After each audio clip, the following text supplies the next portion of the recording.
Bonjour.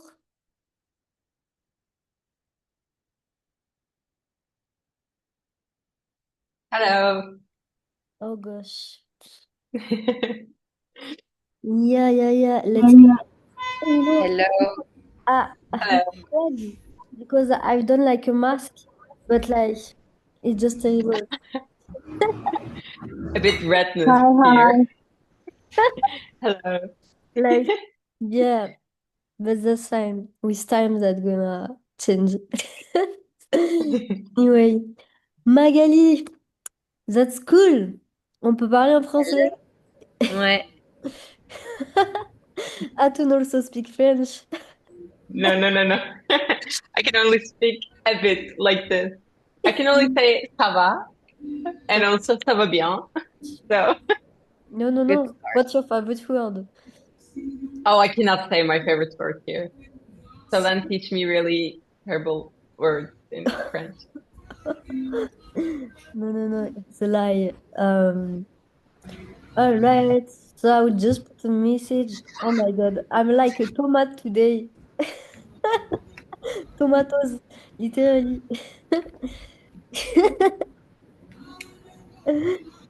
Still on pyjama. It's perfect. It's perfect.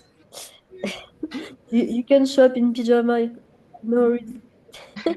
Actually, I'm a bit in my pajamas too, but Genre, you understand the concept?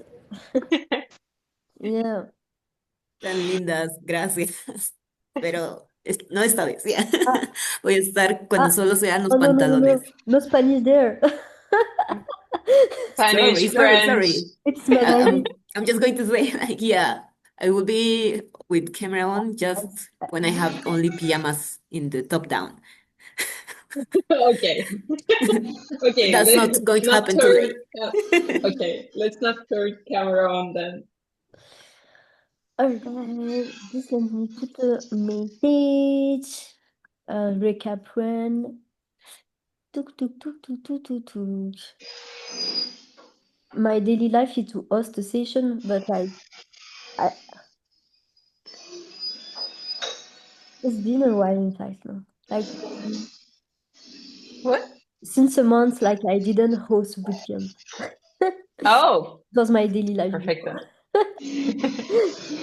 Yeah. You're in Argentina, huh? No.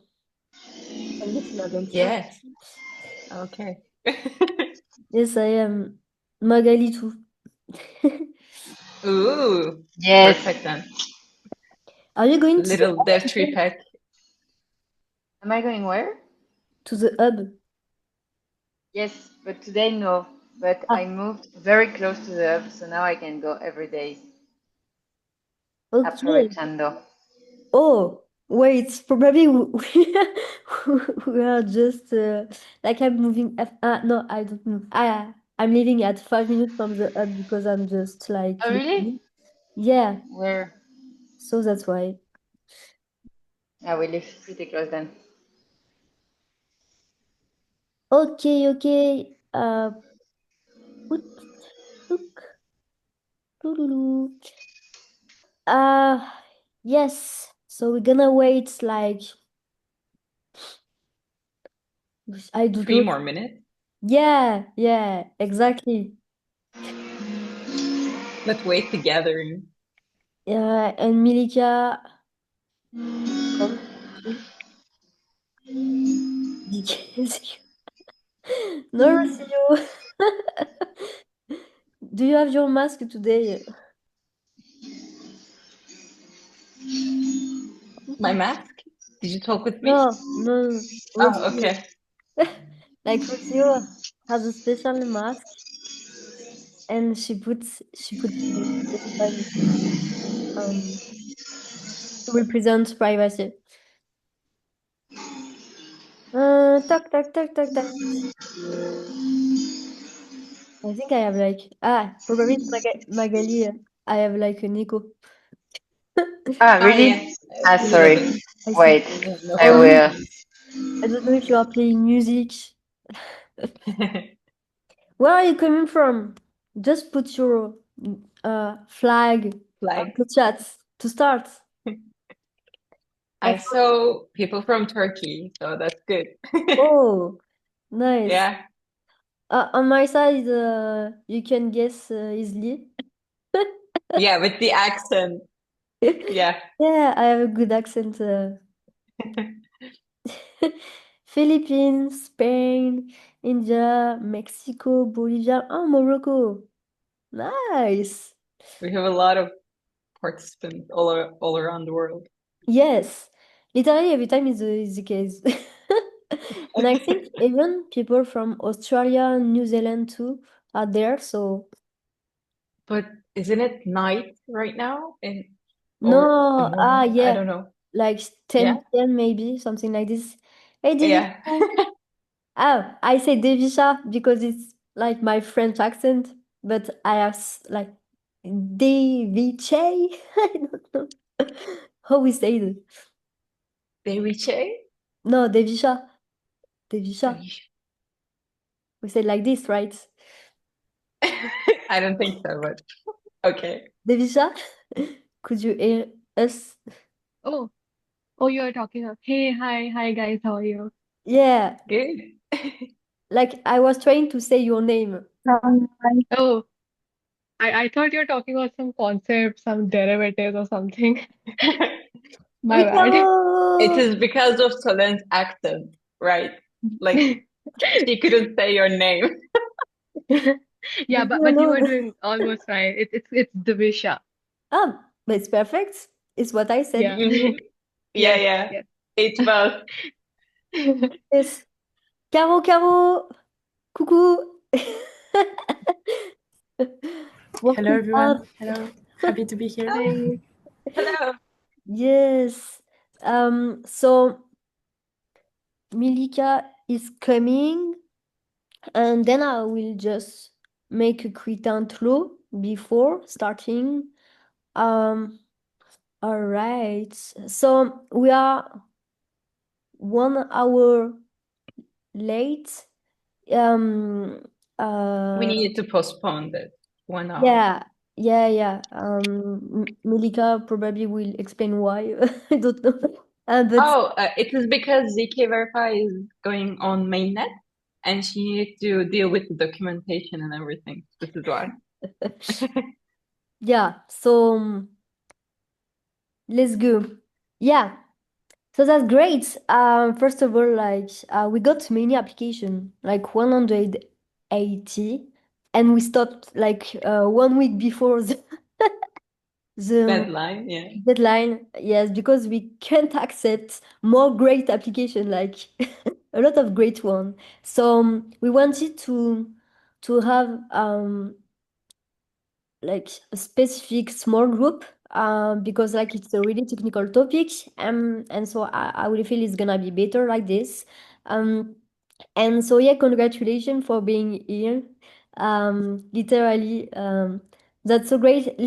You can think about this bootcamp as a safe space like to learn and also like really to just yes make connection but also if you want to ask any kind of question like there is no stupid good question there literally, so make sure to ask whatever you want to ask. We have great teacher, a really great teacher, so yeah. Exactly, Rocio. um and what I wanted to say, yeah, actually, I wanted to do this bootcamp because it was a request from DevTupac community. So a couple of them wanted to really make start their first step into ZK in privacy. So I said, okay, let's do that. And so basically, Atun cooked a curriculum for you, literally in probably 2 weeks. With speakers like great teachers as I mentioned, and probably Atun, if you want to like make a little introduction about you, about also like the curriculum or yeah, whatever you want to. Hello, everyone. I am actually a CS student, my last year. I'm going to graduate this year. Oh, really sad year right now. I wanted to prepare a compact ZK curriculum, and everyone, all of our tutors really helped me during this process, and hope you will find it well and you will benefit the most. Yeah, thanks, Azun. So yeah, we are hosting it with a couple of partners. So basically, they can verify. So many minutes are there. Um, so she will teach you a lot of things today, but also during the upcoming weeks, she will be our main teacher. So feel free to ask whatever you want to ask for sure. And yeah, I feel all good. If also you are interested to join Dev2Pack, so we have soon a cohort. But the thing is, um, people who will finish this bootcamp successfully will be also fast tracked into the community. Just to let you know. One last thing, please check Google Classroom. We have attendancy and also like we're publishing all of the resources there, so please check it. Yes, I will send the link there. All right, all good. Melissa, the stage is for you. All right, thank you everyone for joining. My name is Milica. I'm currently in Milan in our wonderful office because we're launching on mainnet. I'm developer relations engineer at ZK Verify, and I'm also doing my PhD studies in Novi Sad in zero knowledge proofs. So yeah, it's really my pleasure to have you all here. We're going to have a lot of we're going to cover cryptography, everything we know about zero knowledge proofs that will be suited to this audience. And also we have some practical exercises because why not, the theory is one and the practice is something else. Can someone tell me here in this audience, what do they know about zero knowledge proofs? Are they new to zero knowledge proofs? What excites you about zero knowledge proofs?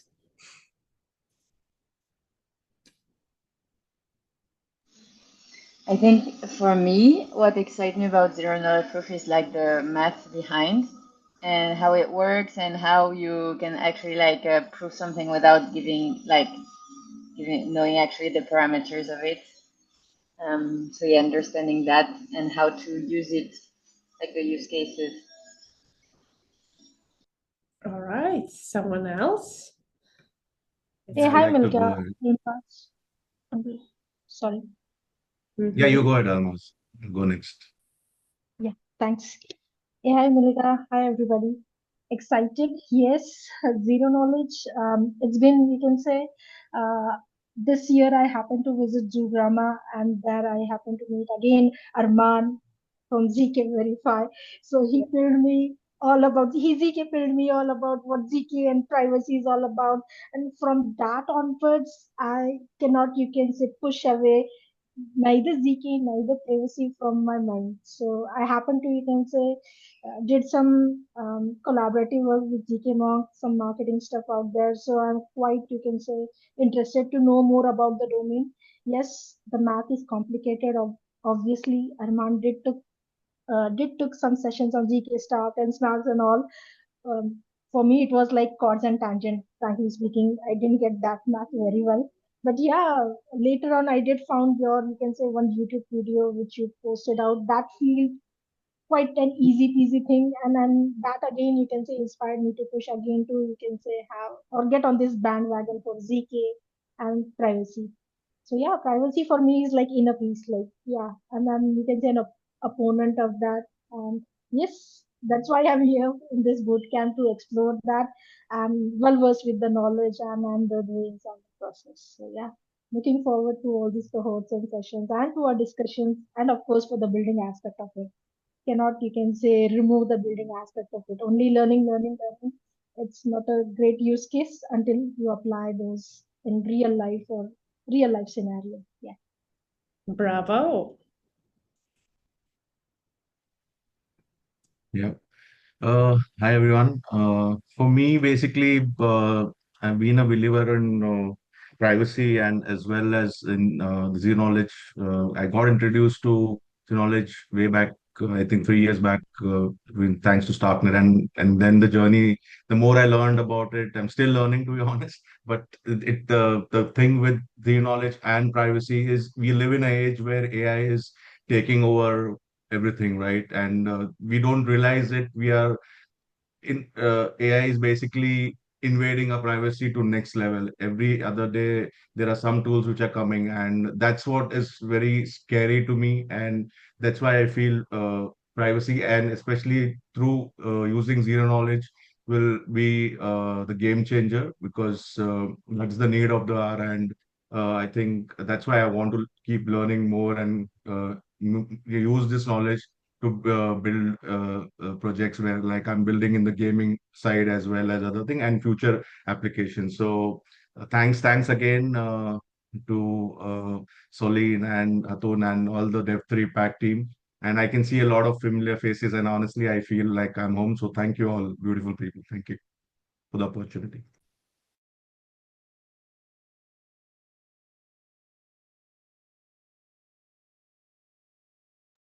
Hi, I can go next. What excites me about ZK? So I read somewhere in Twitter while I was scrolling what optimistic rollups are, and it was mentioned that it's something that you are innocent until proven guilty, which was, is the concept where if why are you like always proven as innocent unless you are actually like proven? And with ZK, it's like you are guilty unless and until you're proven you're not. So that concept around like it's verify and only then trust. Because we have seen so many fake identities all across the crypto. This is something that is a game changer, and I'm really bullish on it. I was there at the ZK Verify India Hacker House as well. Over there, I met Arman and Steve from ZK Verify team, and they also kind of ZK pilled me. We had a good chat, and I'm super bullish on it. I'm so happy for you. It's been really a pleasure to have all you guys in the Hacker House. I'm so sad I'm not in India, but then it's business, so we need to be where we are called. But yeah, is there someone else to share why they want to learn zero knowledge proofs? Yes, Hi. I can. Yeah, please go. Thanks. It's Lupe from Bolivia. I think I've here for the first time CK this year in a hackathon around July. And then somebody told me it's really important. I was like, I don't know what is that. And after that, a friend of mine sent me a comic with CK. And it was like, this is a reading about CK for children. And I was like, oh, okay, now it makes more sense and how it's compared and all. So I just got more curious about that. And I think the real world applications built on top of it are amazing. So that's what excites me about this.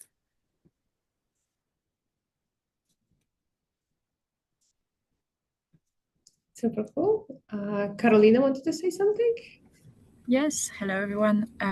Happy to be here. Actually, to continue somehow my discovery of the zero knowledge technology. I tried a bit to play with it during a ZK Hack Istanbul. It was 1.5 years ago. It was fun, but I always have the feeling that it's hard to understand everything, all the curbs, all this ecosystem, what's possible. So I feel like each new vision of the technology is we have something to learn from that, and very curious about your vision and what you see and what you can learn to us. So yeah, the goal would be to even better understand the schemas, the possibilities of combining curves and all these things. So yeah, thank you again for having me.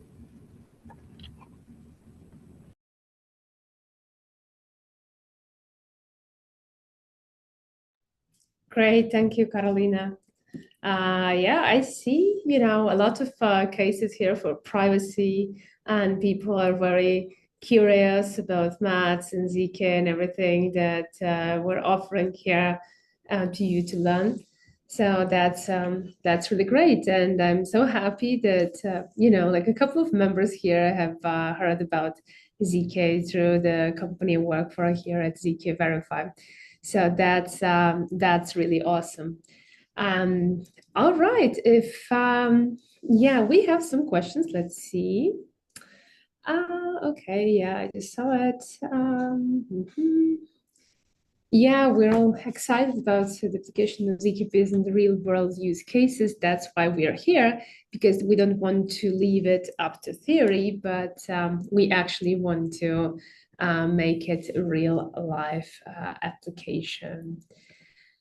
Okay, so now I'll share a small presentation I prepared with you guys. Please let me know when you see it. Yes, awesome, perfect. Okay, so we're not going to overwhelm you guys here, because diving into cryptography is quite a serious business. I have studied cryptography in my bachelor studies and also did my master's in it.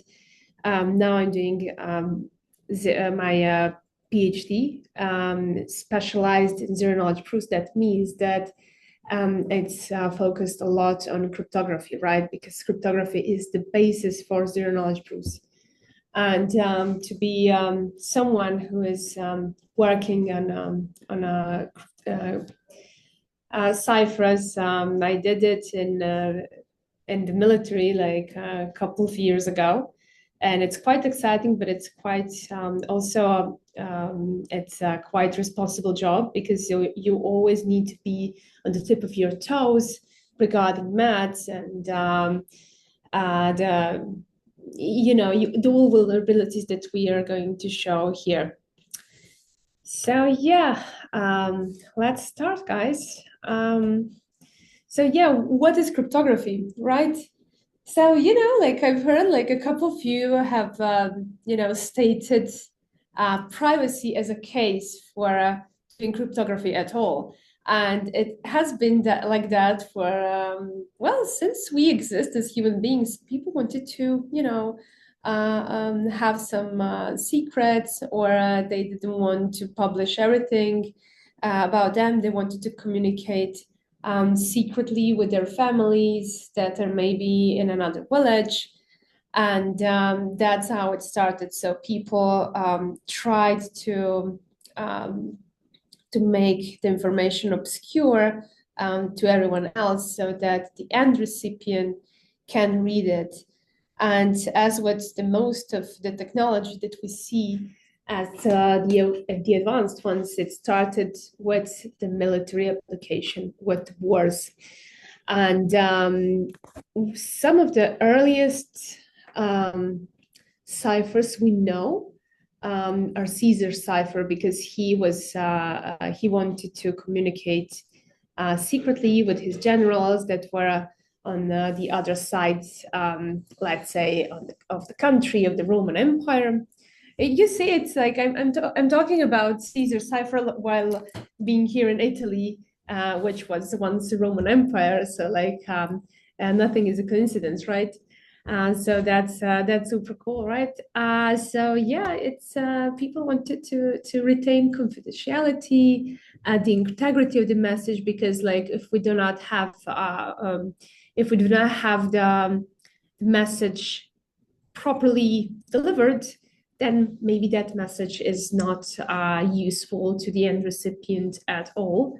And the authenticity as well, because we want to be able to recognize that message is a genuine one that reached us. Okay, so yeah, so we have started from simple substitutions through symmetric and asymmetric cryptography to modern zero knowledge proofs. So you can look at zero knowledge proofs as some sort of a crown of cryptography, right? So yeah, let's just explain what is symmetric and asymmetric cryptography. It's mostly, the answer lies mostly in the keys. So usually when you lock your door, right, you have one key, and whoever has access to your apartment or your home has the copy of that key, and the same key will open the same lock, right? So that is the case with symmetric cryptography as well. When you have ciphered text, you will have, in the case of symmetric cryptography, you will have single key opening that. With asymmetric cryptography, the trick is that you will have one key that can sign the message and another one that can open. It's a public and private key. And that's something we'll see later, but it's important for you to know regarding concepts that something like that exists. Any questions so far?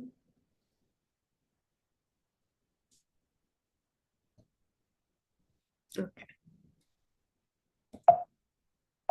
Looks like no. It looks like a no, yeah. Okay, so yeah, it's regarding the historical context, yeah, it's we have started from shifting we shifted the alphabet letters from left to right. That was like the first thing that we had.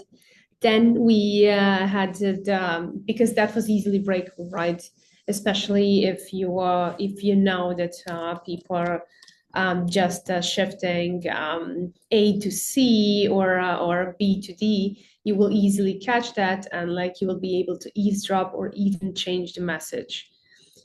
With substitution cipher, that means that like each letter that you have, you will substitute it with another letter, but it's not tied to this shift.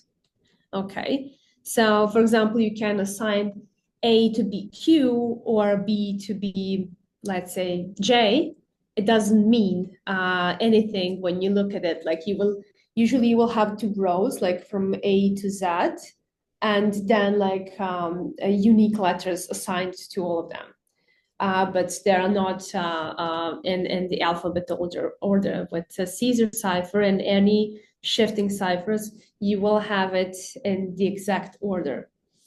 Also, there are like blank. There are maps with blank spots. So sometimes you will have this nets with blank spots where you would write your secret text, but you will need to stop at a certain point.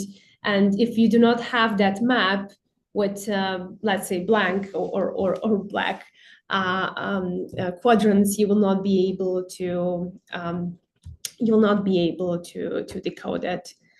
And yeah, there are Vigenère ciphers that was unbreakable for quite some time because it had keyword shifts.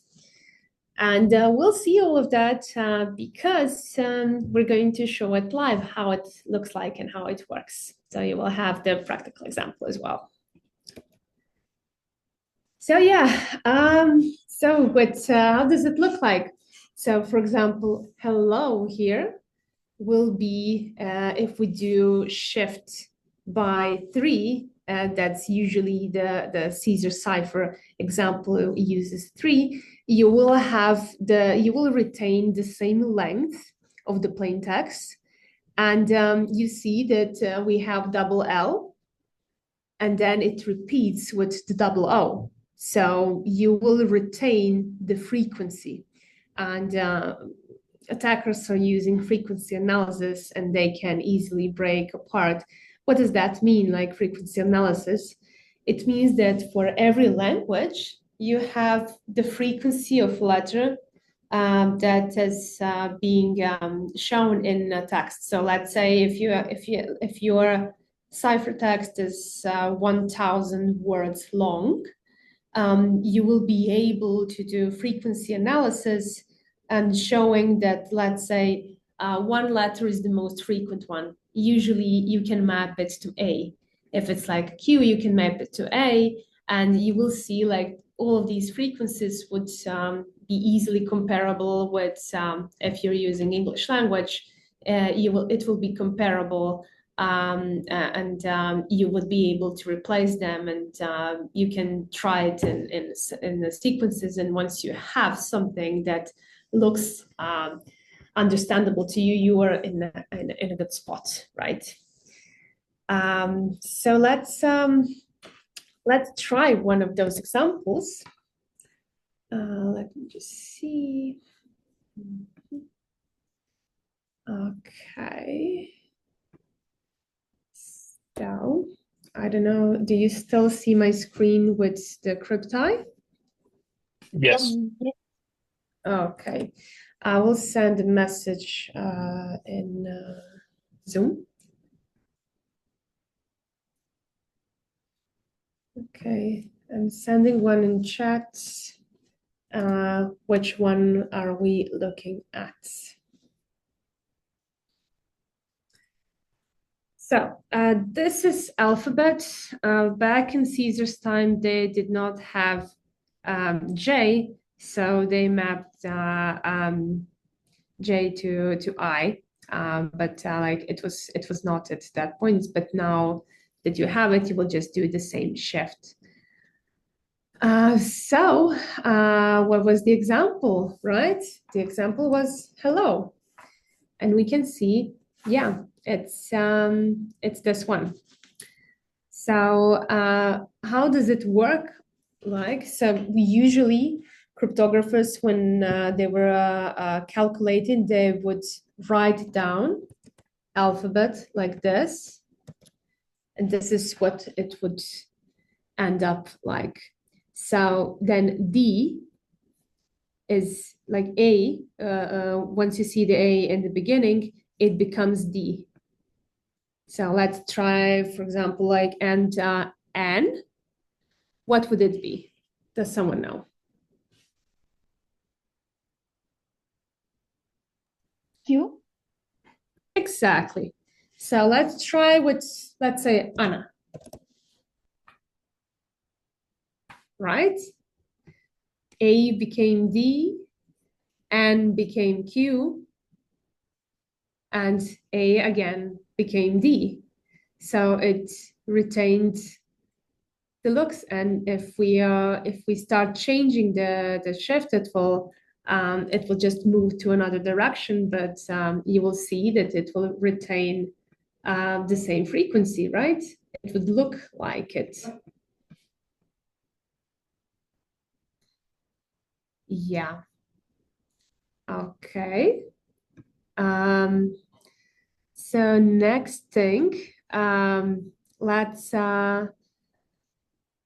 try Wegener cipher, where we're gonna have, let's say, a substitution cipher, where yeah, like instead of having Caesar cipher where you're just shifting everything and you are retaining the frequency, you will still retain the frequency, but it would not be as easily breakable. Because you are assigning randomly letters. So what would it look like? So let's use this example, but it's going to be, it is going to be something else. Like let's say that we can say like A is going to become G, or D is going to become M, and like you can just assign it randomly as you wish. So let's say it's some special case, like it's a special case of substitutions, like or like with shift ciphers, because here you know exactly what are you. So you're still replacing it. It's still substitution, but it's it's a simple substitution, the Caesar cipher. But with the other substitutions, it's breakable, but very prone to frequency analysis. So what people do in those cases is they have added some sort of salts. What does that mean? It's they would add something at the rear end of the message that will show you that the message ended, but it will not add anything significant to the reader. Okay, so let's go to Vigenère cipher. So Vigenère cipher is again, like there is a key. There is always a key. So with shift cipher, the key is how many shifts are you going to move your text. With substitution ciphers, like you need to have the alphabet and the exact substitute for every letter. With Vigenère cipher, you are going to have one keyword that is going to be applied and repeated over text. So what does that mean? We can say, let's say someone's name, let's say Ariel Cardenas, right? So we can encrypt Ariel Cardenas with crypto, and you know, how does it go? So we're going to repeat it until we are out of the plain text, right? So once we have the plain text, let's say it ends with CRYP, and that's a stop because we're not going to do anything with T or O. And what's good with that is that your key is small, so it's a good thing to have. Nice benefit. But yeah, like until the advanced analysis, it was unbreakable, and that's something you need to remember, that there are no unbreakable ciphers. That's what people always teach you in the cryptography classes. It's just a lack of tools that we currently have, right? Okay, I'll show you how does Vigenère cipher look like. Let's say, okay, Vigenère cipher. Okay, so usually, yeah, we have the quick brown fox jumps over 13 lazy dogs, right? So the numbers are retaining its qualities here, but sometimes there are methods to transfer them as well, that we can map them. And you know, if you see the quick brown fox jumps over AC lazy dogs, you would know that it would probably mean it's like 1 and 3, right?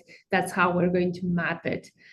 So yeah, this is the ciphertext that's being produced with this key. But we can say we want to do crypto, and it's changed. What's A? Nothing changes. Let's say if we have A, B. So now every third letter has changed, right? You see 1, 2, 3, 1, 2, 3. And like, this means nothing. But if we know the key and we know that we're using Vigenère cipher, we would definitely be able to decode this, to decrypt this, and it will be brown. And still, like, this is fox, etc. So we can even, yeah, Hatem, I see you have. I have a question. I'm sorry. Why nothing change with AA? Because because it's mapped as 0. Oh, okay. No movement. Yeah. So B is 1 movement. but let's say C is going to move E to F and G, 2 steps. Oh, I thought that like we are XORing or something like that. We are just shifting it then with the number yes. of the letter.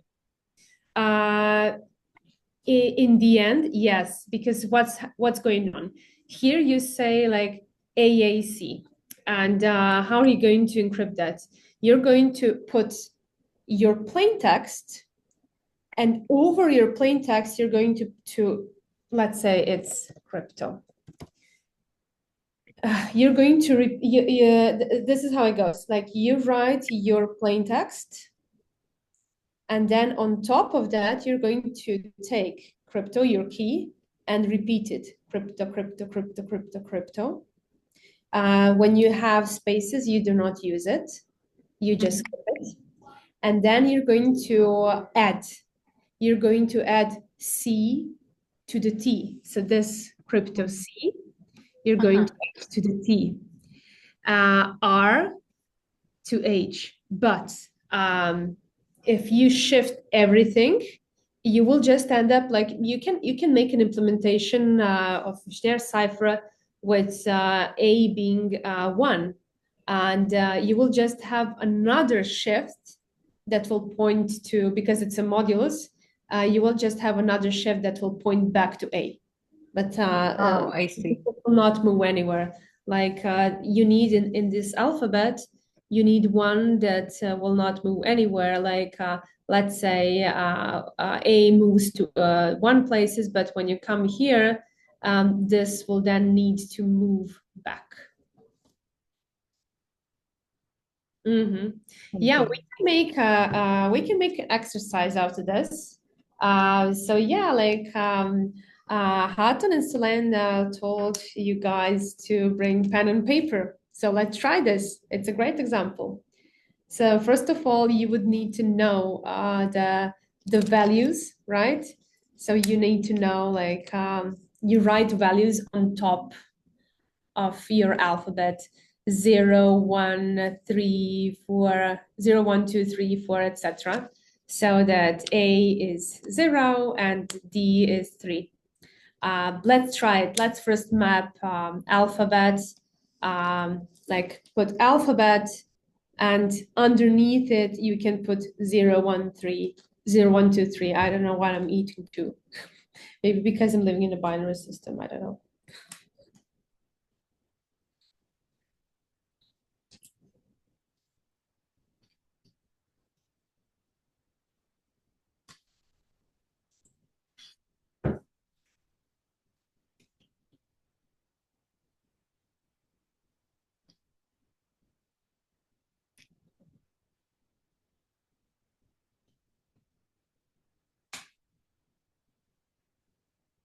Yes, Akuti, you're right.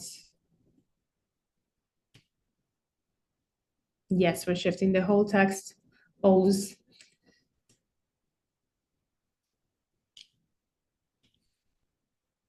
Who is seeing stars? And why?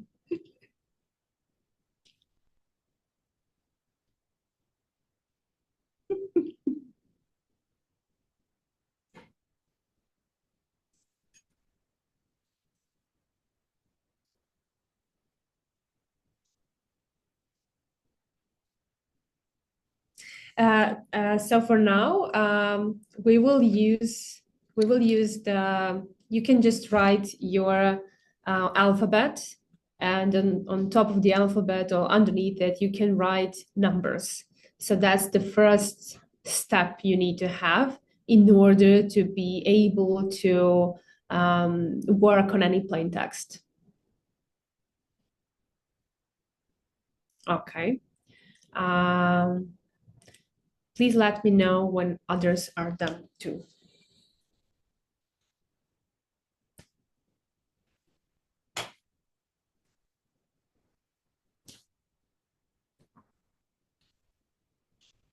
If you don't try this, you will not be able to work with ciphers. So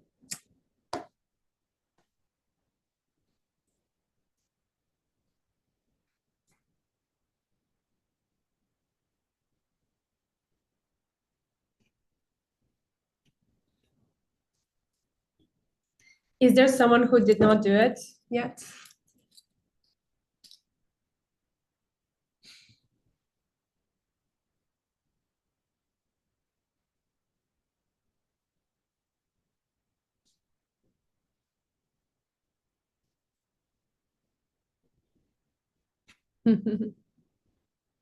Augusto, that's funny.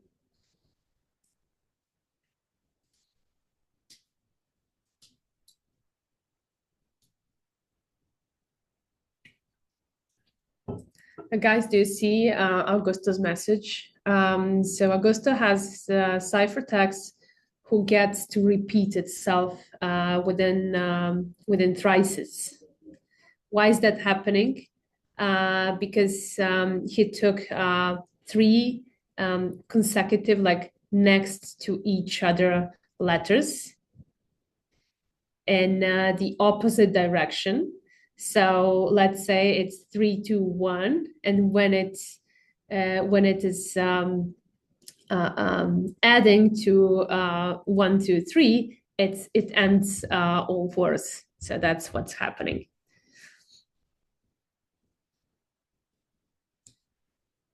Okay. So guys, which plain text should we work on?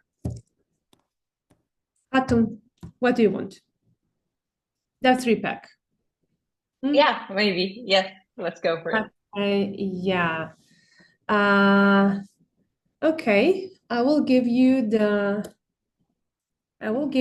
plain text. So this is the plain text. Hello.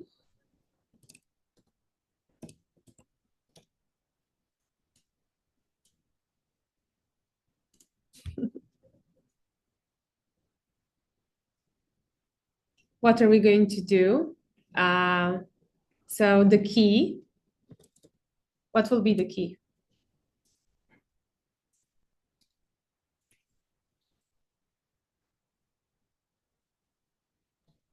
If you do ZK, would it be too like short? You can do it with minimum 2. Yeah. ZK Monday. Yes. Yeah, perfect. Let's go.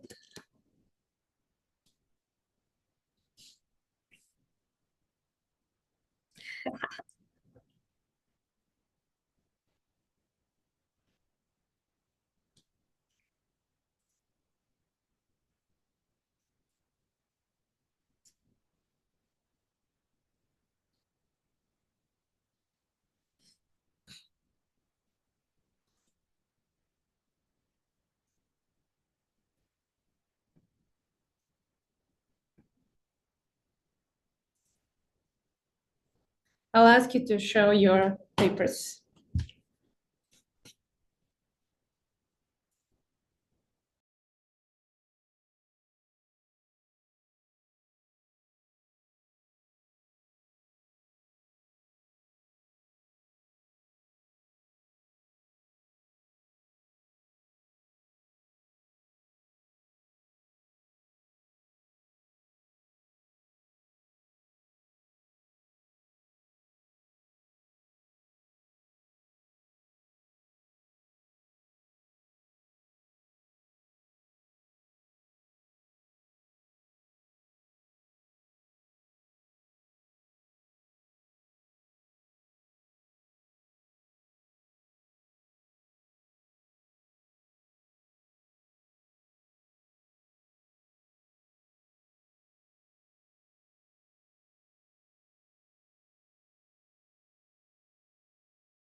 Hey guys, can you show it on camera? What have you written? Let me see. Let me see. It is so small to see. Uh-huh. Okay. Yeah, that's it. Hato has it right. That's prime example how you want to do it. Roberta. Okay. Yeah, bravo. We love it.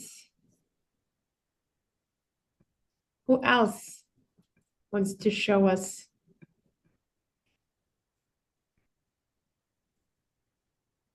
Don't be shy.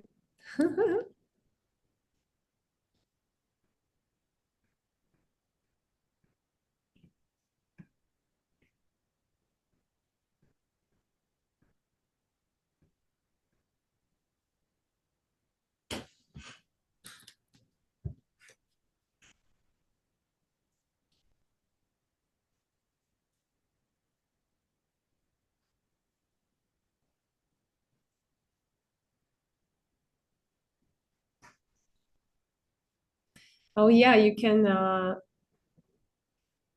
if you're using your own alphabet, you want to you will definitely then need to include ciphers. If you want, you can use it on that one.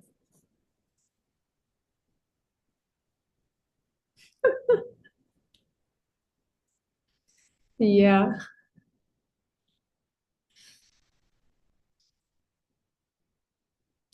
Yeah, and I'll tell you the story of cryptography as well. Is in I think it was World War II when the Allies have used, I think it was people from Navajo tribe. So only they knew that language in like a small group of people. So they have put them in two ends where they needed some info, and they were able to plainly communicate, but there was no one to decipher that. So yeah, that exists too. It's old concept.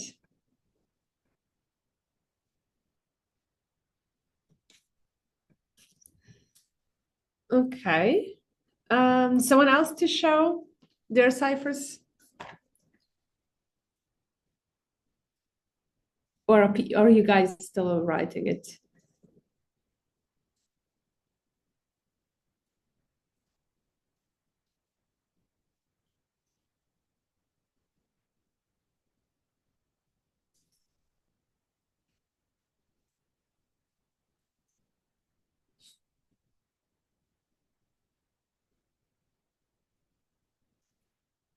Okay, I'll start encoding and decoding some of the sentences people have sent here, and the first ones that we have shared. So yeah, I'm not sure. Like, okay, I'm screen sharing, right? You see the crypti, yeah. Yeah. Okay, cool. Okay, then let's see. Where's the text box for it? Okay, chat. Okay, so we used ZK Monday as key because why not? And our plain text was hello dev3 back.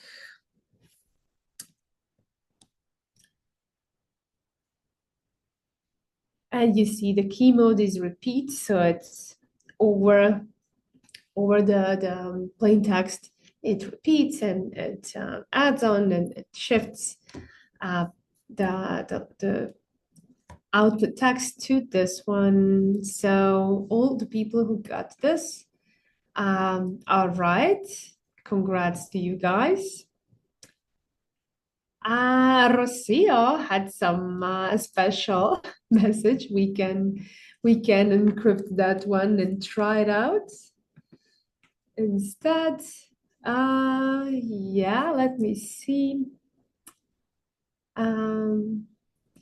That is Rocio's ciphertext start with SRUG, and that's right. Bravo, Rocio. That's it. Usually, when people send you something like that, at least you know that they have retained the form of the sentence, because you see 4 letters, then 2 letters, 3 letters, etc. But you still have to check. So it's I see it's written well. Yeah, someone used Turkish letter. Nice. Okay. Yeah. Yeah. We can integrate this tool. Yeah.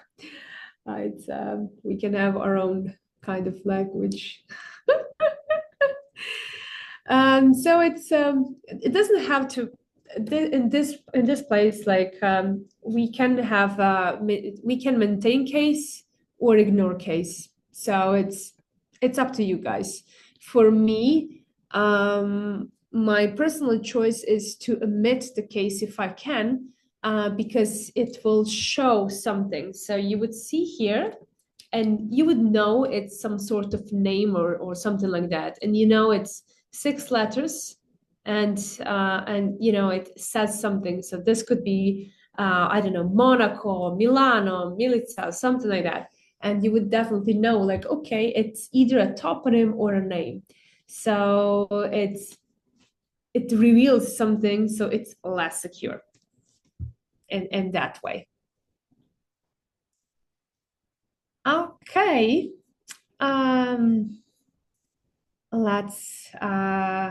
Let's go further.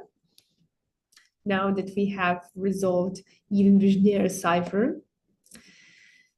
Yeah, from time, people said, like, okay, now we have to move from puzzles to some maths, because people started being very clever and started breaking things apart, right? And then they started number theory, primes, modular arithmetics, modulus, discrete logarithm, and everything that we now know as modern cryptography. That I don't know if there is like any service that we have that does not have cryptography layer. That would be quite strange, because how will we have our passwords safe, etc.? So it starts from, you know, password for let's say for Wi-Fi, or you are buying flying tickets to somewhere, like you need to log into your portal, and you will receive code, and you want to know it's from a genuine website that has some signature. You want to check that signature. Then you will see, like, oh, it's ECDSA curve. So what does that mean? It's built on number theory. So we need to cover that too. Yeah, like, why number theory? Well, it's definitely a foundation of modern cryptography. You will see in the next lesson that we have. I think it's scheduled for Wednesday, if I'm not mistaken. We'll see how we can exchange our keys in a secretive way using Diffie-Hellman protocol. What is elliptic curve cryptography, or RSA, and what it deals with are primes, divisibility, modular arithmetic. We will see great divisor, and everything that supports that.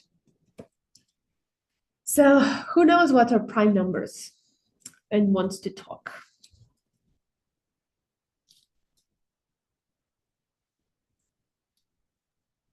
There are numbers that cannot be divided by any other number. For example, you cannot divide 7 between 2 or 3 or 5, because you don't get an integer number.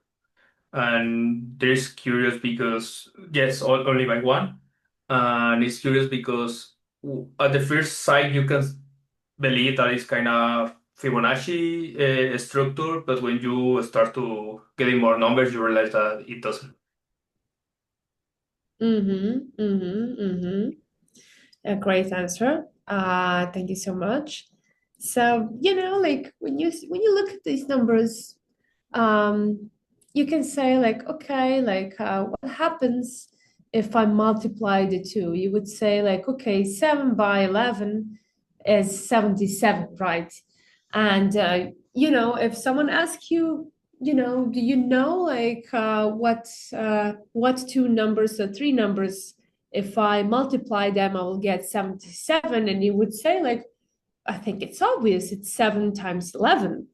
But if you have some ginormously big number that is like consisted of, let's say, two primes that are, I don't know, 6 digits long, and the other one is like maybe 6 or 7, and you end up in some ginormous number, then to find who is dividing that number, it is very difficult. You need to go from 1, 2, 3, 4, 5, etc., to go and to name everything up until that number.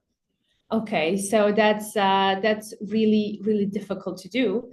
And even here, like if you multiply 11 by 13, you will end up with 143, and people will be like, okay, like it's not divisible by 2 because it's not ending in a bare number, but it's not divisible by 3 because the addition does not end up in something. The final addition does not end up in something that's divisible by 3, and that's how you start. It's not divisible by 5 because we do not see 0 or 5 in the end, and that's how you can tell if some number can be divided quickly with some lower primes. But when it comes to bigger ones, it's quite difficult. So if we look at greatest common divisors, we will see like, okay, like 30 and 20, 21, and let's say 6, they have common divisor of 3, and so does let's say we can use some other intermediary numbers. And that one is used in key generation and coprobability checks. We will see that as well on some examples, and we will actually calculate those in the next session. But for now, it's important for me that you know the concept of it. Modular arithmetics. Who does know? Do you think, let's say, we do have something that we use every day in modular arithmetics, and it's we can use it with addition and multiplication and exponential calculations as well, and it's quite interesting because all of us, we're all using it. And how does it look like? It looks like when you have let's say, can someone tell me what's the time now?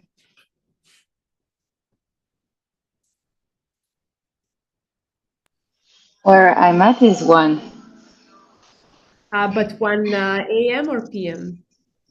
p.m. p.m. Okay. So what's another way to say 1 p.m.? 13? Exactly. Why is that so? Because we are calculating, you see, when you have this regular clock, it's from 1 to 12. 13, it becomes 1 p.m. So on a daily basis, we're always having the modular arithmetic. So yeah, like it's what's it? 4 p.m. somewhere. Yes, It's also 1600 in another notation. So yeah, someone said 1929. What would that be? It's 7 p.m. and 29 minutes. 13, yeah, it's 1 p.m. 11, I don't know, is it before or afternoon? -12, nice. Perfect. Perfect.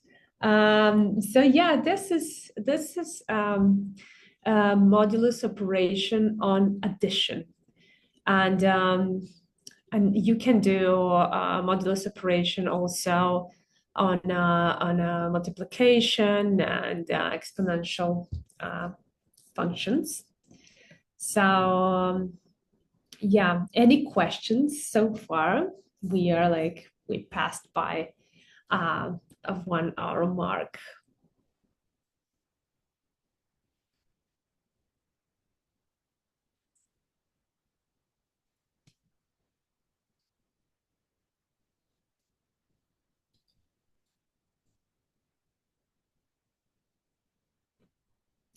Everything is clear. Oh my God, that's you're going to spoil me here. I'm so happy. Yeah, like who would thought we are doing modulus on a daily basis, but we actually do it all the time. So, you know. Perfect. Why does modulo even matter?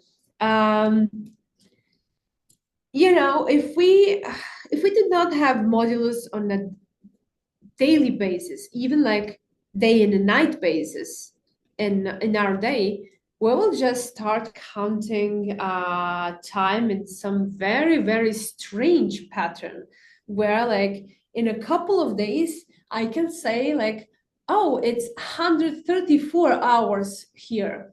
And my colleague in India would say it's 137.5 hours there. Or like my colleagues in US, they would say like it's 128 hours.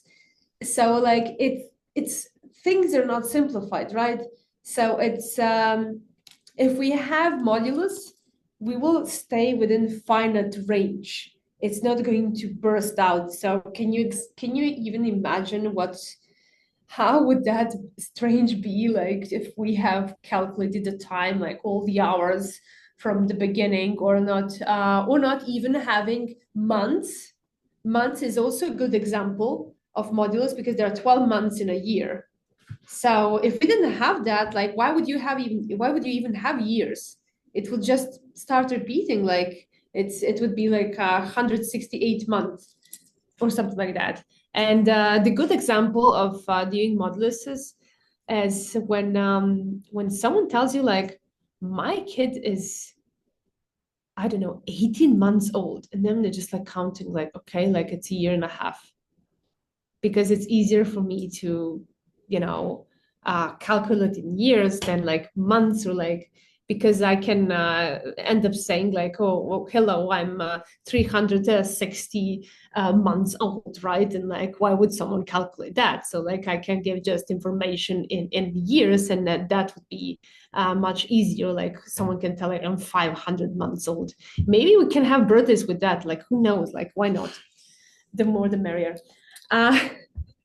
So yeah, it keeps us within something that human mind can comprehend, but with machines, it's important so that we do not get memory overflow, that we can actually calculate that other machines that were being kept within standards, so that other machines can join and calculate and decrypt certain messages. So yeah, it's basically the Quora do a hashing and RSA and elliptic curve cryptography, especially because even though you have a function of elliptic curve, what happens is, it's if you look at the function, it's infinite, right? but you cannot work with an infinite field, but you need to work in a certain set of fields. So we will see what happens once we pass the range of modulus. Let's try and do some quick demo. So what would be if we compute 7 times 8 and do modulus of 10?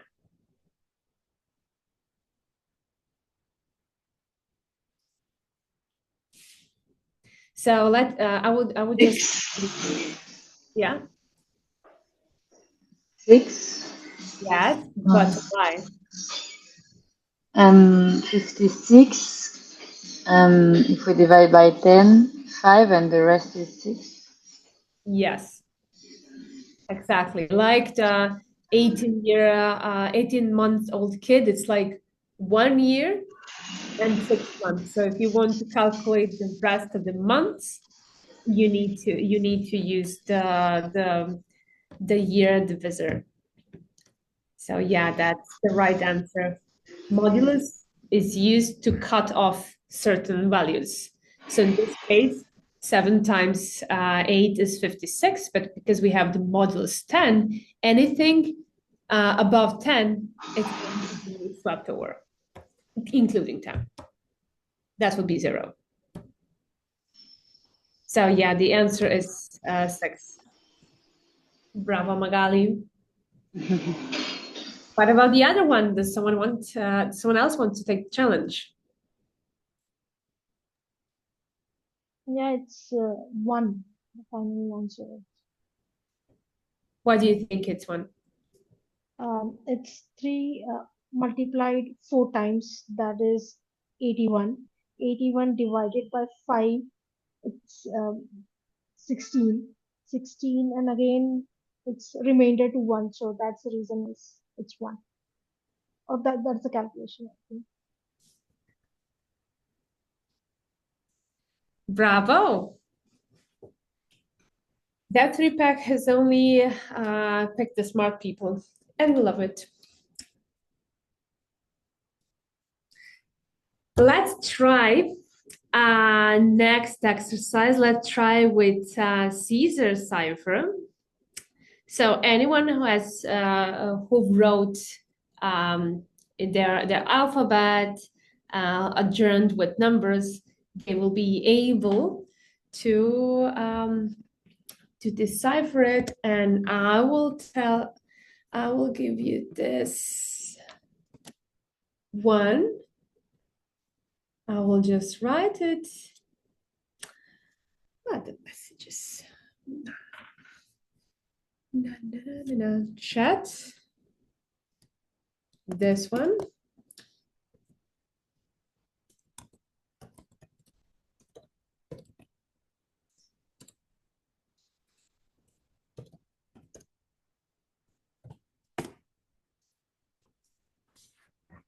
And we're going to use Caesar cipher with the standard shift of 3. So A becomes D, etc.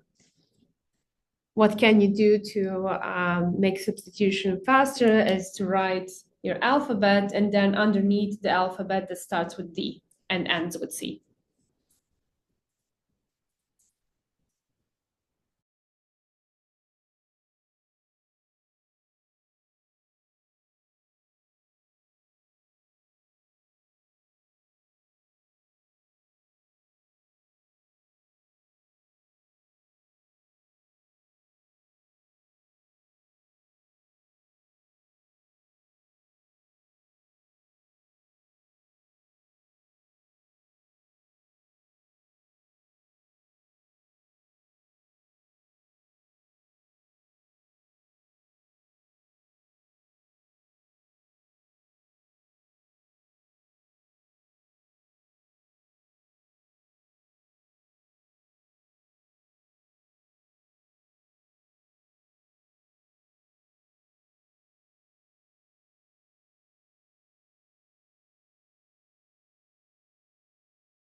Seems like we already got some answers, the correct ones. Bravo. Someone is listening and paying attention to the class, right? So yeah, the solution is zero knowledge proofs are amazing, and they really are. But let's try and see if that's something that we actually had in mind. So yes, you can do the reverse. You can decrypt using the Cryptography tool, and yeah, so zero knowledge proofs are definitely amazing. Yeah, that's true. You can play with this tool. So first of all, it was very important for me to show you how to do it by hand so that you can understand what is behind the tool.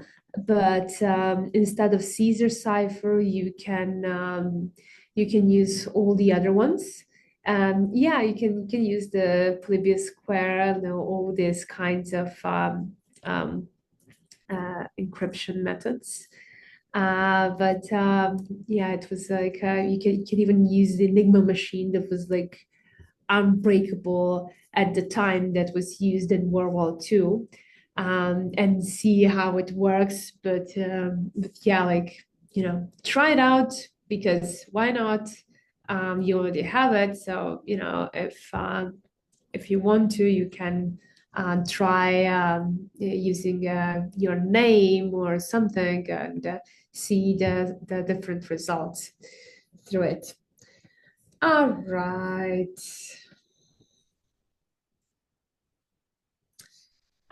Yeah, so let's try to encrypt ZK verify with shift 5. Let's do that. So now it's instead of using 3, we will use 5. What does that mean? You see A becomes F. And let's say, let's type ZK verify. This is what will end up. And if we decrypt this one, we will end up with hello. Yeah, so it's quite interesting, right? Playing with ciphers. Yeah, we can use the keyword math and encrypt it with proof. So what we'll have in this example, because the plain text is shorter than key, we'll use Wisner cipher and we'll use math. And what was the encryption was proof. Okay, this doesn't ZK Monday. So what will happen in this case is that we will write proof on top of math, but because math is shorter than proof, we will just use PROO on top of math, and we're going to combine the two, and we'll end up with the same length of the ciphertext as in plain text. That's the way how you do it when you have it's very rare that you have a shorter plain text than the key, but in case you see something like that, that's how you cope with that one. Okay. Let's go back. Yeah, let's guys, let's have some chat. Like I hope it's your brain is not fried with all the encryption and divisions and additions and everything else. But yeah, like what do you think? Like which ciphers felt stronger that you applied? Yes, Hatem. I think Visionnaire. I think it's reading like that, right? I'm sorry. I think it's a French name. Because the other one with the frequency analysis, we can kind of understand. For example, in English, there are a lot of E's and A's, blah blah. or like there are some patterns that we can understand. But if with the visionaire, we have a key that is constantly changing everything. So I think it is kind of stronger than the Caesar. All right. Yeah. And why is that? Because like your key is especially if your key is huge, because it some letters can repeat. Let's say, okay, like that's a smaller one, like proof. You will have double O. But what would happen is that your A will your A can combine with all of them, depending on the space, depending on the place where you find them. So yeah, like A will not result always in some letters, so it's less prone to frequency analysis. It's a great answer. What was the most interesting one that you guys tried so far?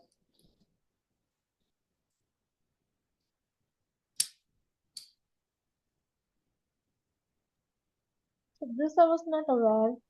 In Wigner cipher, the length of the characters that you are encoding, it remains the same post after you applied the logic. This I was not aware. I was just dealing with it's just the key text that you punch in and the same exact it applies. That is no brainer kind of sorts of thing. But the last one, Vignal Cipher, I was not aware how exactly the key is written, and there exactly it applies with respect to the strength, how we have password strength is how it is like strong, it's weak. So I guess so in earlier stride we did have this concept. Wigner's cipher is the strongest one, or you can say you cannot break the password or break the cipher text or decode it very easily. I guess so. I'm right on that or not, and I'm still speculating on those. Sure. So that was new for me. Like at least I didn't know about this.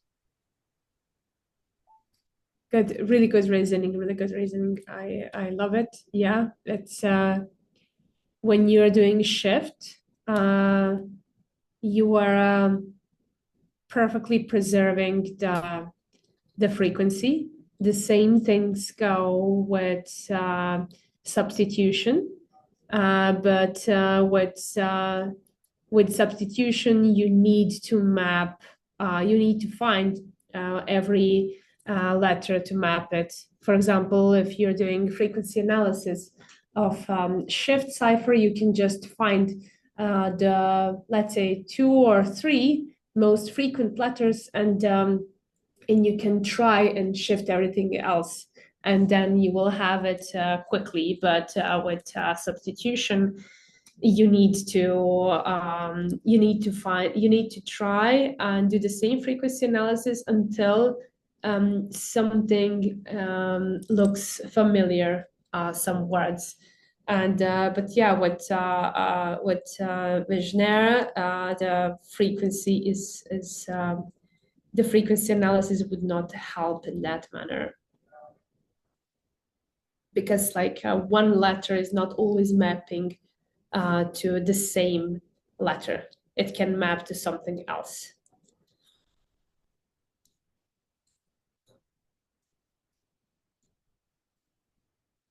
Somebody else?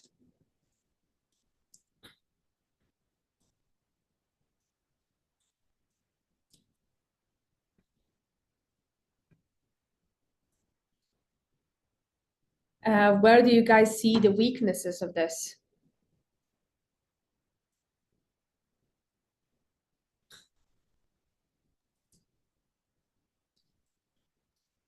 Encoding I is think. okay. Oh, go on. Encoding is okay, like, but once the pattern is recognized, you can decode it very well. So, and then this can happen with bots or algorithm applied.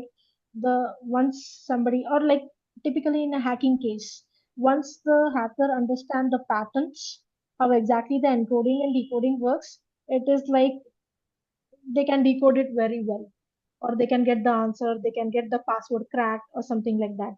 So main key is the pattern, how exactly that pattern or the frequency that you mentioned, how good or how easy it is to break that frequency. So the main weakness lies there only. Otherwise, encoding, decoding, like once you get the key, you can readily solve the answer very well, or you can get into the systems. But the pattern, if it is logic, is something else. Say, suppose right now when we are shifting three letters, if I say my logic is 3 plus 1, that every person will not know. They will figure it out, numerous patterns to check it out, what exactly the closest answer. Numerous iterations will be done to get to the answer. So that's the reason we always say, like, even while storing the password, don't keep your password very simple, your birth dates or something like that, that is easily crackable, but have something numerous combinations of extra special characters and then stuff and this and that. So that's how the frequency or the patterns are cracked. Or is the logic that I can connect to. I'm not sure that it might be right, it might be wrong, but this is the logic I related to. Great. Hatun, you wanted to say something? Oh, I was thinking that if I'm using Vinesh, I don't know the name, probably the problem for me to choosing the key, because I would think about my, loved one's name and those kind of stuff, so that if people check my life, so that they can find the key really easily. I don't know if this stuff can use on military or something. It can have some social weakness, I think. But yeah. Yeah, yeah. Um, there is once now that you mentioned like what can be a secret. There was in ancient times skital used for encryption. So what is skital? It's like a stick. So let me see something here from the office. Okay, this is this is a good example now that I found this. So I can let's say that this is a bit thicker, and you want to have your message written here, but you want to go around and wrap it, and it will be like in portions. So let's say you wrap it around, and when you unroll it, it means nothing. But if every single line that you wrapped has something in, like you can write here, I don't know, zero knowledge proofs. Here will be the Z, E, R, but when you unwrap it, and if you had like one roll of that paper, it will end up in something that's incomprehensible. Let me show you the example of Skital. I think I shared on chat. Are you mentioning that one? Because I find it really interesting. Mm-hmm. Skital cipher. It's this one.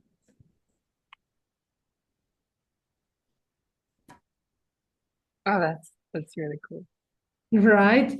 Because here, what is the right? The key. The key is the circumference of the stick. So like we had one, and then you wrap around your paper around and around. But when you wrapped it out, it's like STSF doesn't mean anything, or EROL, but it's you know, it's if you know the circumference, it's easy.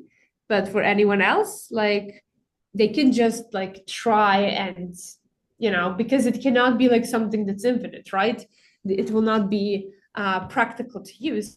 But yeah, that's also one good example of ciphers that we use. So yeah, to wrap it up, cryptography, of course, started with ciphers, and you know, now you need to be a mathematician to be able to you know, contribute to cryptography. and to ciphers. For the core building blocks, we have primes and modular arithmetics, and we're going to see it in the next session. And yeah, so any questions? Now or never?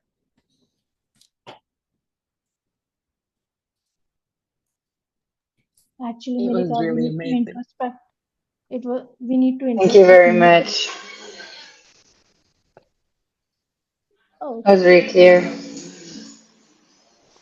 Someone wanted to ask something? I think we could collapse, all of us. Sorry. Maybe Almas, you can go ahead.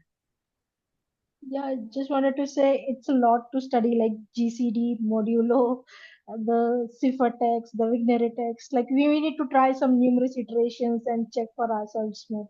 So it's a lot of homework for me to, you can say, to ponder upon, to work upon. So yeah, by the next time we'll certainly have some more questions onto it. Perfect. People trying out Enigma machine. Cryptography is like transforming from speakable to silence. Yes, you can read in text. No, you cannot. There is actually now when you said like you can't read the text, when people have their phone and they have this some foil that you cannot look from other sides. It reminded me of a case of steganography where people would they would try to hide messages, let's say, in some picture, like something behind me, and that's called steganography. So that's something maybe you want to look it up. But yeah, it's also, hiding that you're hiding something. When you're just sending a text that's like gibberish to anyone else except for you and the person who is going to receive that, they know that's a cipher text. But if with steganography, it's a different case. Okay, rod 13, yeah, it's the rotation for 13 characters. Let's see. Yeah. People can try. Yeah, you can, if you're not that savvy with coding, you can try even creating something with AI tools, but we hope all of you are able to code basic cryptography and ciphers. Vikish said, this class is exciting. My head hurts though. I'm sorry, dude. The encryption method can be guessed by message sampling. That's true. That's true. That's true. So what do? You're like taking one part of the message and you're trying to decode it, and that's called sampling because you're taking one sample at a time.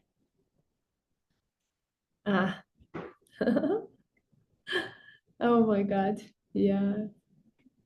New merge. Okay. Rocio, she is claiming here that she cheated on some exams. Shame on you, Rocio, using Skital. Yes, it's like a bicycle lock. Yes.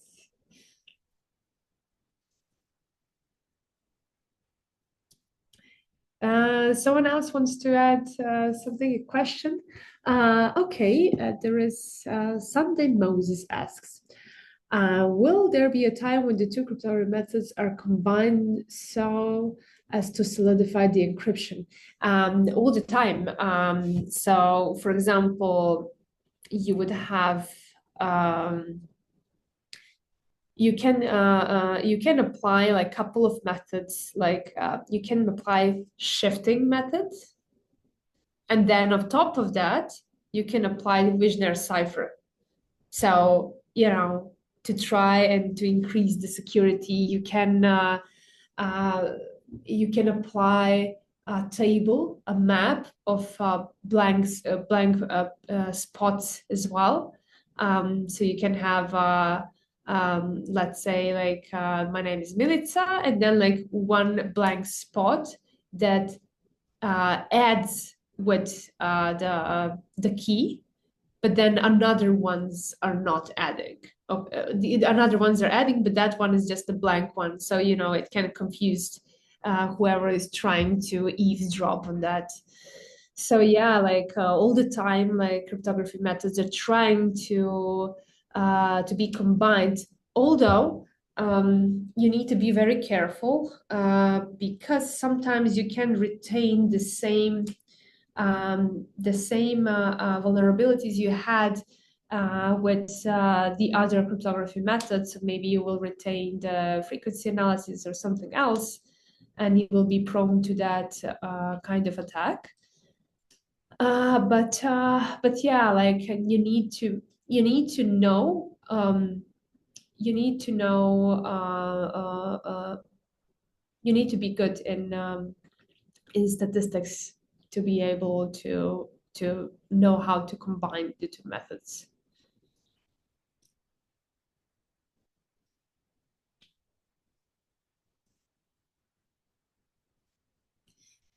So general weakness would be that if we have all the pieces of the puzzle, we can put together the message. This is interesting thing because there are like some concepts as secret sharing as well, that only the people who are who can if they contribute together, the secret can be in place. Otherwise, they cannot decrypt it. Yeah, that is the key, steganography, exactly like that, almost.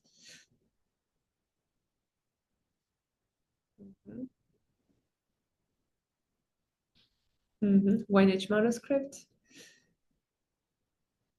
Question. The most important thing is to understand these basic concepts. There's no need to go into depth if your goal is to become a ZK dev, right?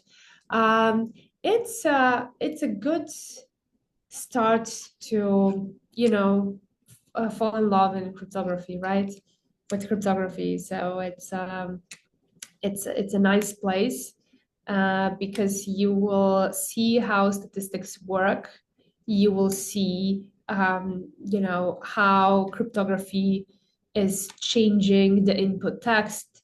You will see later what is the hash, how we can use it, what is that used for. And I think like all these things that we are paying attention to, it's going to help us in other concepts later. So, for example, with modulus, it's better to explain it with something that's simpler than on you know, straight to a ZK into some ZK specific case.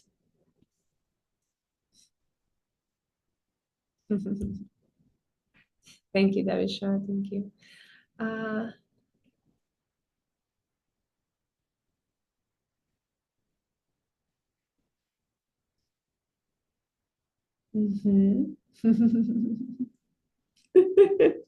Yeah, the teacher is problematic, right, Rosia? That the one that you are writing exam help for.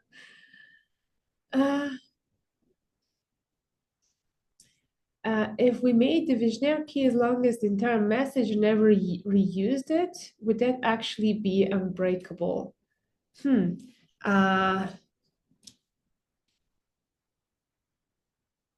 In my opinion, is what I remember is yes, you would the longer the key you have, it will have the less repetitions, but you need to make that key. So we will talk about randomness as well. What is pseudo randomness? What is actual randomness? So let's say that you can take for your key, you can take a Bible, for example, like the whole Bible. You can take it as a key, for example, because it's a big book. But then you are using the words that repeat themselves. But if you are using like one huge key, and the problem with that is that you know you need to send that key as well, and it's going to be impractical.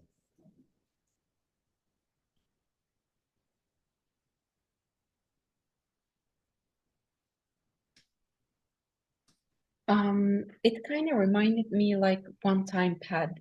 Like it is like still I believe they're using in military where you randomly create a huge key as long as the text size. And I remember in our security classes they told me like, oh, it's kind of like unbreakable. It's really secure, but I don't know the details, so I wanted to share with the chat. But Yeah, it depends. How do you pick randomness of the key? So true randomness, it's difficult if we try to generate it using machines.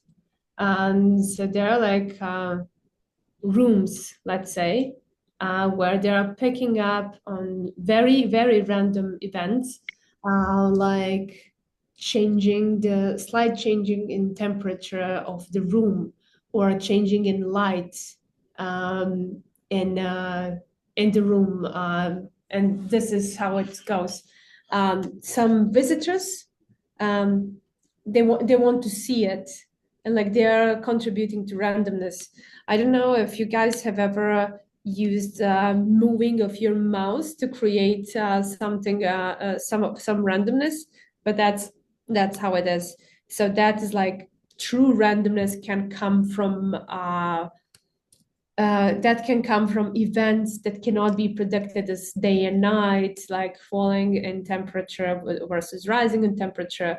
But yeah, it's that's the exact room. And oh yeah, you see, people are like really really savvy about zero knowledge proofs and cryptography. So yeah, so that is how the true randomness can be created.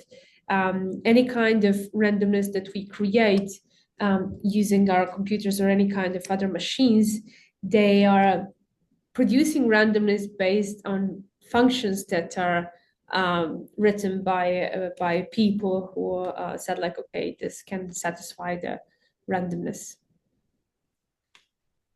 Yeah. Okay. Guys, are there some other questions?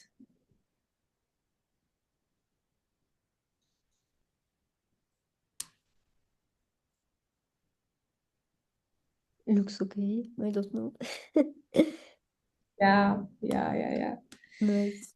Just to have it clear, the weakness between all these kind of cipher systems is that you have to share also the key, right?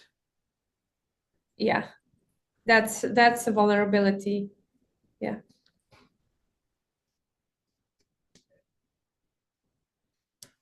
Yes, if we are, let's say we have symmetric encryption, how would you and I, exchange some messages? Like the only way is to see each other in person and like write it in a piece of paper or just remember it.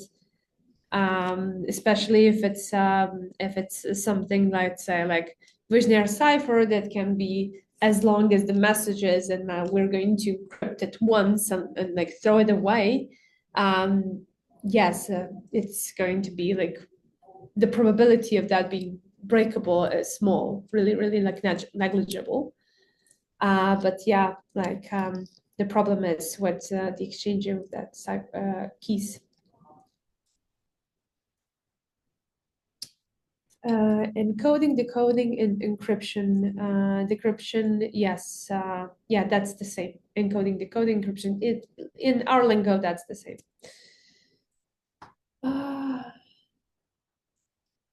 Is there a way to encrypt our key in our encrypted text? Yeah, but how will you decrypt it?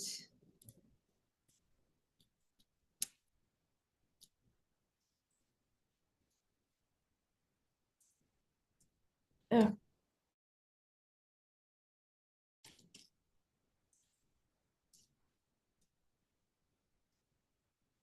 I think we're clear. Right.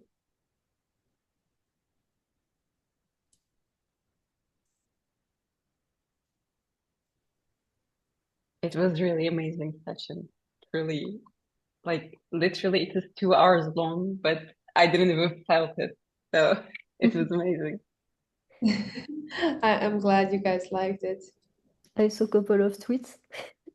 I interact with It everyone. was super amazing. I want to thank you. Everything was clear and easy to understand, and I don't know how to say thank you. Yeah, thank you very much. I will put the recording on YouTube just after the session. So everything will be on Google Classroom, on Telegram as well. And also normally you will receive an email like with everything you need to know. Yeah. So all good. Thanks a lot, Melissa, for the session. So yes, Melissa will be your main teacher. You will see her a lot. Nice. Yeah, from the different sides of the globe, I guess. Actually, you are in Italy? Yeah, right now I'm in our Milan office. We are launching mainnet, so our engineers are still there. Good luck with everything then. Nice. Thank you so All much. right. So see you on Wednesday. Okay, thanks. Perfect. Thanks again. Tschüss. Bye. Take See care. you. Bye bye. Take care. Bye. Bye.